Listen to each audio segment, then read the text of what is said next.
I can identify how much I'm willing to lose. And so think about it. I'm willing to lose $50 to make $200 every day of the week, but I'm not willing to risk 200 to make 50, because if I have one losing trades, I need 4 winners to get even. So the rules of the game need to be identified, need to be learned by everybody. When somebody is a successful trader, they're not worrying about what the institutions are doing.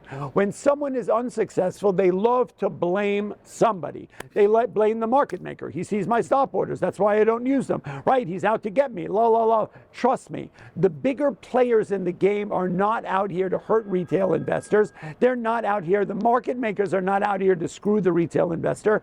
They have no, look, I've gone up to them. I've been trading with them for years. David Green, my partner, was a market maker in Bank of America, some of the biggest stocks in the world for many years back in the 90s.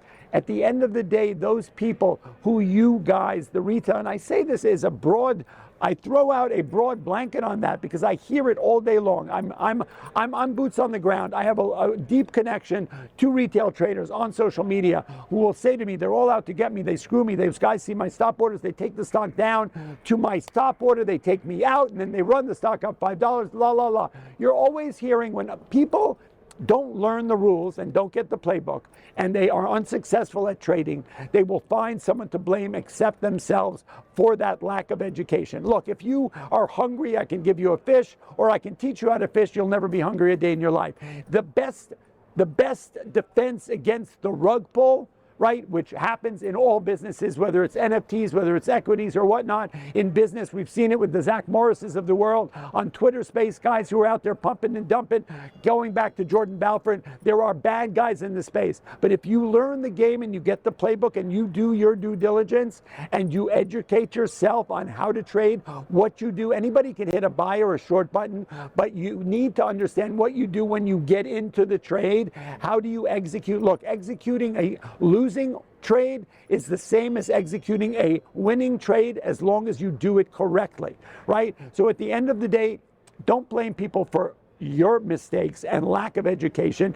Don't think this is a get-rich-quick scheme. You will get out of this what you put into it. If you want to learn how to trade, Wall Street Global Trading Academy, David Green, my teacher, mentor, and friend, is one of the masters in the space. And it doesn't happen overnight. You will get out of it what you put into it, right? It takes probably 3 to 6 months to become a trader. You don't have to lose money learning how to trade. Whether you're trading futures, look, there's all kinds of great stuff going on within the funded futures trading market, right? There's a lot to learn with the Webull and the Robinhoods and whatnot, how you enter a stop order, how you get in using Thinkorswim, Interactive Brokerage, whatever it is. There's a way to do this correctly.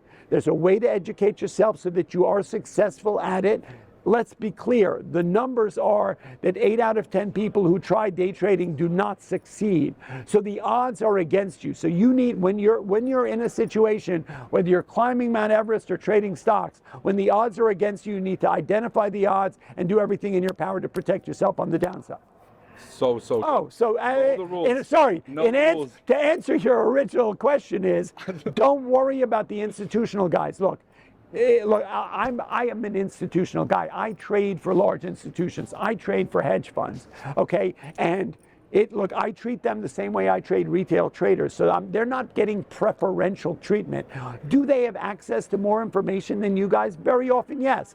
Bloomberg costs $25,000 a month. No retail trader I know is going to pay for that. So they have access to information, they have access to research, they have access to a lot of different platforms that you guys don't have.